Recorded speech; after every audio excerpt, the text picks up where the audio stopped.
آج یہ محفل کس کا ہے؟ یہ محفل ہمارے حضور کی ہے۔ یہ کس کی محفل ہے؟ دور سے بولیے، یہ کس کی محفل ہے؟ یہ ہمارے حضور کی محفل ہے۔ تو حضور کی محفل ہوگی تو ہم کیا درود پاک نہیں پڑھیں گے؟ پڑھیں گے نا؟ تو میں درود پاک پڑھوں گا، آپ بھی میرے ساتھ درود پاک پڑھیے گا۔ میرے پڑھنے کے بعد آپ پڑھیے گا، ٹھیک ہے؟ الصلاۃ والسلام علیک یا رسول اللہ، الصلاۃ والسلام علیک یا رسول اللہ، وعلی آلک واصحابک یا حبیب اللہ، الصلاۃ والسلام علیک یا نبی اللہ، وعلی آلک واصحابک یا نور اللہ۔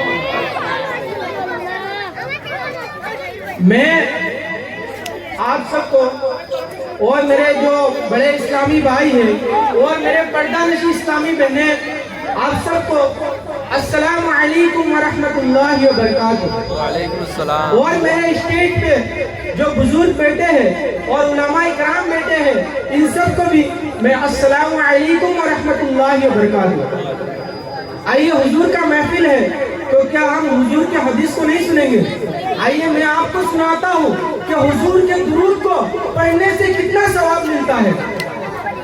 میرے آقا مکی مدنی مصطفیٰ صلی اللہ علیہ وسلم فرماتے ہیں، جس نے مجھ پر ایک مرتبہ، صرف ایک مرتبہ درود پاک پڑھا، اللہ عز و جل اس پر 10 رحمتیں نازل فرماتا ہے۔ صرف ایک بار کیا بولنے سے صلی اللہ علیہ محمد 10 نیکی ملتا ہے۔ اور ایک حدیث میں میرا حضور فرماتے ہیں، حضور صلی اللہ علیہ وسلم کا حدیث ہے، جس نے مجھ پر درود پاک پڑھنا بھول گیا، گویا کہ اس نے جنت کا راستہ بھول گیا۔ بے شک۔ آپ سب کو تو ہندی سمجھ میں آتا ہے نا؟ یعنی جس نے درود پاک پڑھنا بھول گیا، اس نے جنت کا راستہ بھول گیا۔ تو میرے عاشقان رسول، ہم حضور کے دل میں رکھتے ہیں، لیکن درود پاک اگر نہیں پڑھیں گے نا تو ہم جنت کا راستہ بھول جائیں گے۔ آئیے میں آپ کو درود پاک کی واقعہ سناتا ہوں۔ بادشاہ ہارون رشید ایک بہت بڑا بادشاہ تھا۔ وہ اتنا بیمار ہو گیا کہ بستر سے اٹھ بھی نہیں پا رہا تھا۔ اس نے بہت سارے ڈاکٹروں کو علاج کرایا، لیکن اس کو شفا نہیں ملی۔ تو حضرت سیدنا شیخ شبلی رحمت اللہ علیہ اس کے دروازے سے گزر رہے تھے۔ شیخ شبلی رحمت اللہ علیہ اس کے دروازے سے گزر رہے تھے، تو اس کے دروان شیخ شبلی رحمت اللہ علیہ کو بلائے کہ حضرت ہارون بادشاہ تو بیمار ہے، آپ تھوڑا آئیے ان کے لیے دعا فرما دیجیے۔ جب حضرت سیدنا شیخ شبلی رحمت اللہ علیہ گھر میں گئے اور ہارون بادشاہ سے کہے کہ گھبرائیے مت، آپ ابھی شفا ہو جائیں۔ تو انہوں نے کیا کیا؟ حضرت سیدنا شیخ شبلی رحمت اللہ علیہ نے ایک بار درود پاک پڑھا، پڑھ کر اپنے ہاتھ میں دم کیا اور اس کے بدن پہ ہاتھ پھیر دیے، تو فوراً بیمار کی شفا ہو گئے۔ تو کیا کہتے ہیں؟ ہر درد کی دوا ہے صلی علی محمد، ہر درد کی دوا ہے صلی علی محمد، تعویذ ہر بلا ہے صلی علی محمد، تعویذ ہر بلا ہے صلی علی محمد۔ آئیے، میرا جو ٹاپک ہے وہ انشاءاللہ میں 3 چیزوں پر بات کروں گا۔ ایک علم دین، دوسرا صدقہ، تیسرا حلال دین۔ انشاءاللہ میں 3 چیزوں پر بات کروں گا۔ اور اللہ تبارک تعالیٰ نے نا قرآن پاک میں ہم سب کے لیے ایسے تفسیر لکھ دیے کہ اگر ہم قرآن پاک کو صحیح سے سمجھ جائیں گے نا تو انشاءاللہ ہمیں کسی اور چیز کی ضرورت نہیں ہوگی۔ آئیے میں آپ کو ایک حدیث سناتا ہوں۔ حضرت سیدنا یحییٰ بن یحییٰ مفتی مدینہ حضرت مالک بن انس رضی اللہ تعالی عنہ کے پاس پڑھنے کے لیے گئے۔ تو جب حضرت سیدنا انس بن مالک رضی اللہ تعالی عنہ کے سامنے وہ گئے تو مالک رضی اللہ تعالی عنہ نے اپنے شاگرد کو کہا، وہاں کیا بات ہے، آپ علم دین کے لیے آئے؟ کیا بات ہے، آپ علم دین کے لیے آئے؟ میں آپ علم دین طلب کرنے کے لیے خوب کوشش کرو. وہ اپنے شاگرد کو کہتے ہیں اور ساتھ میں یہ کہتے ہیں میں تمہارے ترغیب کے لیے میں تمہیں ایک واقعہ سناتا ہوں. جب مدینہ شریف میں ہم پڑھ رہے تھے تو وہ اپنے شاگرد کو ایک واقعہ سنا رہے ہیں.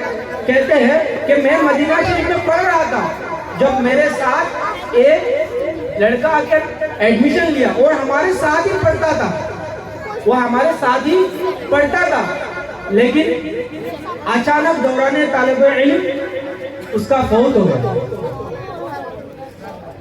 تو کیا دیکھتے ہیں جب اس کا فوت ہو گیا تو شہر کے جتنے بڑے بڑے علماء کرام ہیں سب اس کے نماز جنازہ میں آئے. حضرت رابعہ رضی اللہ تعالیٰ عنہ بہت بڑے عالم دین تھے اس وقت سے, وہ بھی اس کے نماز جنازہ پڑھائی. اور جب اس کو قبر میں اتارا نا تو بہت بڑے بڑے عالم دین میں اتارا. حضرت سیدنا اسلم رضی اللہ تعالیٰ عنہ, حضرت رابعہ بصری علیہ رحمۃ اللہ علیہ, ان سب نے ان کو پکڑ کر قبر میں اتارا. اور جب اس کے دفن ہو گیا تو اس کے 3 دن کے بعد ایک شخص خواب میں دیکھتا ہے. خواب کہتے ہیں سپنے کو, یعنی جو ہم سپنے سوتے ہیں تو اس کو دیکھتے ہیں, اس کو کیا بولتے ہیں خواب. خواب میں ایک شخص نے دیکھا کہ وہ جو طالب علم تھا وہ آسمان سے اس کا جو کپڑا ہے وہ سفید ہے, سب امامہ سے بھی سجا ہوا تھا اور وہ آسمان سے سفید گھوڑے میں بیٹھ کر اتار رہا تھا. تو دیکھنے والے نے پوچھا یہ آپ کے ساتھ کیسے ہو گیا, آپ تو پڑھائی کر رہے تھے, طالب علم تھے, تو آج آپ کیسے اللہ نے اتنا بڑا آپ کو مرتبہ دے دیا کہ آپ آسمان سے سفید گھوڑے میں اتارے ہو. تو طالب علم کہتا ہے کہ اللہ نے مجھے ہر ایک باب, ہر ایک سبق کے بدلے ایک ایک درجہ عطا فرمایا اور مجھے ایک ایک سبق کے بدلے درجے ملتے گیا اور میں اور میرے حبیب محمد مصطفیٰ صلی اللہ تعالی علیہ وسلم کے درمیان صرف 2 درجے کا فاصلہ رہا, صرف 2 درجے کا فاصلہ رہا. اور وہ طالب علم کہتا ہے کہ وہ ایک درجہ وہ تھا جو ہمارے نبی اور انبیاء کرام بیٹھے ہوئے تھے, اور دوسرا درجہ وہ ہے جس میں صحابہ کرام اور پچھلے نبیوں کی امت بیٹھے ہوئے تھے, اور تیسرے درجہ جو تھا وہ علماء کرام اور طالب العلم کی درجہ تھا. تو ذرا سوچئے میرے پیارے, طالب العلم اور عالم دین کا مرتبہ کیا ہوتا ہے. ہمارے درمیان آج بہت سارے عالم دین رہتے ہیں لیکن ہم ان کی اتنا خیرداری نہیں کرتے, ان کی اتنا عزت نہیں کرتے. لیکن اللہ کے دربار میں عالم کی وہ شان ہے, یعنی نبیوں کے بعد, صحابیوں کی بعد اگر کوئی کسی کا درجہ ہے تو وہ عالم کا ہے اور طالب العلم کا ہے, طالب العلم کا ہے. اللہ تبارک تعالیٰ قرآن پاک میں ارشاد فرماتا ہے, سنیے ذرا, یرفع اللہ الذین آمنوا والذین اوتوا العلم درجات. اللہ قرآن پاک میں فرماتا ہے اللہ تمہارے ایمان والوں کے اور ان کے جن کو علم دیا گیا درجہ بلند فرمائے گا. اللہ قرآن پاک میں کیا فرماتا ہے, وہ جن کو علم دیا گیا اور جنہوں نے علم دین حاصل کیا اللہ قیامت کے دن ان کو درجات دیتے رہے گا, اور یہاں تک کہ جنت ان کو درجات ملتے جائے گا. صحابی رسول سلطان المفسرین حضرت سیدنا سید عباس رضی اللہ تعالی عنہ فرماتے ہیں کہ ایک عام مسلمان, یعنی جو عام مسلمان ہے, جیسے جو عام مسلمان ہے ان کے اور عالم کے درمیان 700 درجے کا فاصلہ رہے گا. کتنے درجے کا فاصلہ رہے گا؟ 700. ایک عام انسان کے اور ایک عالم دین اور طالب علم کے درمیان 700 درجے کا فاصلہ رہے گا. ان کے 700 کتنا اوپر ہوتا ہے, اتنا اوپر عالم کا درجہ ہوگا.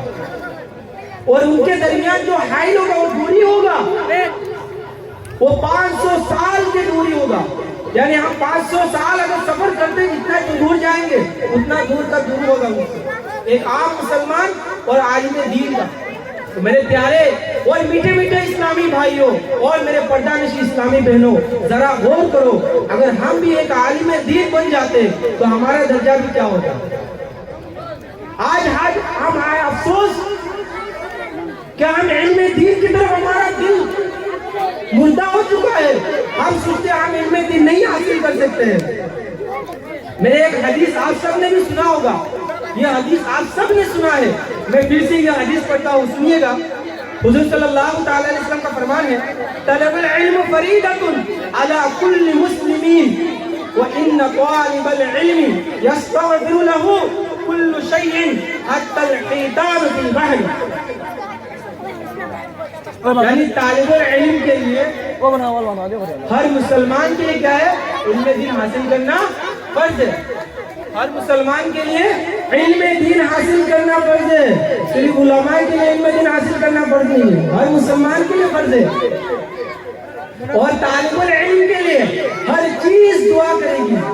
اگر کوئی طالب العلم ہے یہاں پہ ماشاءاللہ بہت نصیب ہے, اس کے لیے ہر چیز دعا کرتی ہے, پیڑ درخت ہر چیز, یہاں تک کہ سمندر کے مچھلی بھی اس طالب العلم کے لیے دعا کرتا ہے.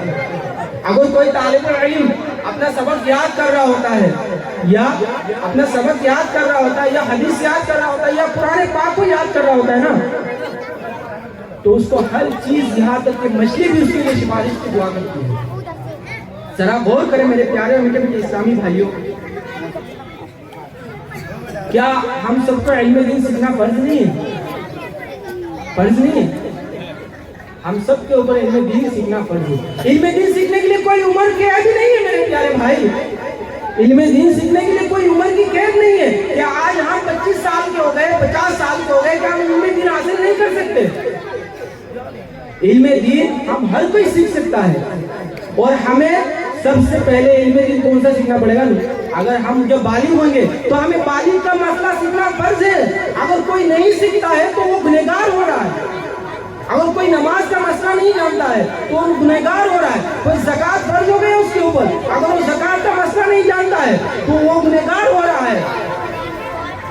اگر کسی کے اوپر حج فرض ہو رہا ہے تو اس کے لیے حج کے مسائل جاننا ضروری ہے, غسل کے مسئلہ جاننا ضروری ہے. میرے پیارے بھائی, ہم لوگوں کے یہ فرض ہے, یہ سیکھنا ہم پر نفل نہیں ہے, یہ فرض ہے. اگر کوئی نہیں سیکھتا ہے تو گنہگار ہوگا. پھر اس کے بعد ہوتا ہے, جیسے ہم کسی کی دشمنی کرتے ہیں, اس کے بھی علم دین سیکھنا ضروری ہے کہ ہمیں اسلام یہ چیز نہیں سکھاتی ہے کہ ہم کسی سے دشمنی رکھیں, کسی کی غیبت کریں. آج میں کہنا چاہتا ہوں میرے پردانی اسلامی بہنوں کو خاص کر کے کہ زیادہ یہ سب ان لوگوں کے درمیان ہی ہوتی ہے اور ہمارے لوگوں کے درمیان بھی ہوتی ہے. غیبت کرتے ہیں, ہم ایک دوسرے کی غیبت کرتے ہیں. یہ غیبت ایک ایسا کام ہے, اگر کوئی کسی کا غیبت کرے گا, کسی کا برائی بیان کرے گا, حالانکہ وہ جہنم میں جانے کا اپنے اعمال تیار کر رہا ہے, جہنم میں جانے کا اعمال تیار کر رہا ہے. میرے پیارے بھائی, یہ سب سیکھنا فرض ہے. قرآن پاک اللہ تعالیٰ کا ایک ایسا کتاب ہے جس میں ہر چیز کا بیان ہے, جس میں ہر چیز کا بیان ہے. آج ہمیں اخبار پڑھنے کے لیے ٹائم مل جاتا ہے, موبائل چلانے کے لیے ٹائم ملتا ہے, ہم ای میل چیک کرنے کے لیے ٹائم ملتا ہے, لیکن ہمیں اگر کوئی ٹائم نہیں ملتا ہے تو قرآن پاک پڑھنے کی نہیں ملتی ہے, علم دین سیکھنے کی نہیں ملتی ہے. میں ایک قرآنی واقعہ سناتا ہوں آپ سب کو. حضرت سیدنا داؤد نبی علیہ الصلوۃ والسلام کے امت میں 70,000 امتی تھے. ان کے زمانے ان کے امتی کتنے تھے؟ 70,000 تھے. تو وہ لوگ بہت خوشحالی میں رہتے تھے, بہت خوش رہتے تھے. وہ سمندر کے کنارے پہ ایکا نامی ایک جگہ کا نام ہے, اس جگہ میں ان لوگوں کا شہر ہے اور وہ بہت خوش دلی میں رہتے تھے. اور ان کا کام تھا مچھلی پکڑنا اور بازار میں بیچ دینا, اور اسی میں لوگ بہت خوش تھے. تو اللہ رب العزت ان سب کو امتحان لینا تھا, اللہ رب العزت ان کو امتحان لینا تھا. تو اللہ رب العزت نے ان کے ہفتے کے دن, یعنی ہم جس کو شنیوار کہتے ہیں, اس دن اللہ رب العزت نے ان پر مچھلی پکڑنا حرام کر دیا. یعنی اس دن وہ لوگ مچھلی نہیں پکڑ سکتے, لیکن شیطان تو شیطان ہی ہے, وہ آ گیا اور ان لوگوں کو دل بہکا دیا کہ یہ کام کرو, تم سنیچر کو اللہ نے مچھلی پکڑنا حرام کرا دیا. تم اس سے پہلے تم ایک نالا کھود لو, ایک گڈھا کھود لو, کھود کے پانی جمع کر دو, کیونکہ سنیچر کے دن یہ ہوتا ہے جب اللہ نے یہ آیات نازل کر دی کہ مچھلی نہیں پکڑ سکتے, تو سمندر پہ مچھلی زیادہ نظر آنے لگ گئے. تو ان لوگوں نے کیا کیا گڈھا نکال دیا اور ایک کنواں جیسے جس میں پانی بھر دیتے تھے اور سنیچر کے بعد پانی بھر دیتے اور سنیچر کے دوسرے دن یعنی سنڈے کے دن اتوار کے دن کیا کرتے تھے مچھلی نکال دیا کرتے تھے. تو ایک دن حضرت سیدنا داؤد علیہ نبی علیہ السلام ان کے امتی پر گئے اور دیکھے کہ یہ تو اللہ کی نافرمانی کر رہے اللہ کے نافرمانی کرے نا کیونکہ اللہ نے منع کیا تھا. جب حضرت سیدنا داؤد علیہ نبی علیہ السلام نے ہاتھ اٹھا کر دعا کری یا رب العالمین ان سب کا گھر کر دیا تو ان 70,000 میں سے 12,000 لوگوں نے سرکشی کی یعنی اللہ رب العزت کی فرمان کو نہیں مانا تھا. 12,000 نے کیا کیا فرمان کو نہیں مانا. تو اس باقی جو تھے ان لوگوں نے کیا کیا بیچ میں ایک دیوار کھینچ دی بولے ان لوگوں نے اللہ کی نافرمانی کی ہم ان سے ملیں گے نہیں جلیں گے نہیں. تو جس دن دعا کی دوسرے دن یہ سب کے سب بندر ہی ہو گئے سب بندر ہو گئے یہ رونے لگے گڑگڑانے لگے اور گڑگڑاتے یہ اسی طرح 3 دن تک رہے اور 3 دن کے بعد یہ سب ہلاک ہو گئے. 3 دن کے بعد یہ سب ہلاک ہو گئے. یہ جو میں نے واقعہ سنایا ہوں یہ سورہ اعراف آیت نمبر 163 یعنی 163 to 167 میں موجود ہے. سورہ اعراف آیت نمبر 163 to 167 پر موجود ہے. اللہ تعالیٰ قرآن پاک میں کیا ارشاد فرماتا ہے وَلَقَدْ عَلِمْتُمُ الَّذِينَ اعْتَدَوْا مِنْكُمْ فِي السَّبْتِ فَقُلْنَا لَهُمْ كُونُوا قِرَدَةً خَاسِئِينَ. ترجمہ کنز الایمان بے شک ضرور تمہیں معلوم ہے میں وہ جنہوں نے ہفتے کے دن سرکشی کی تو ہم نے ان سے فرمایا کہ ہو جاؤ بندر وہ ہو گئے بندر. اور آگے کیا فرماتا ہے قرآن پاک وَجَعَلْنَا نَكَالًا لِمَا بَيْنَ يَدَيْهَا وَمَا خَلْفَهَا وَمَوْعِظَةً لِلْمُتَّقِينَ. ہم نے اس بستی کا یہ واقعہ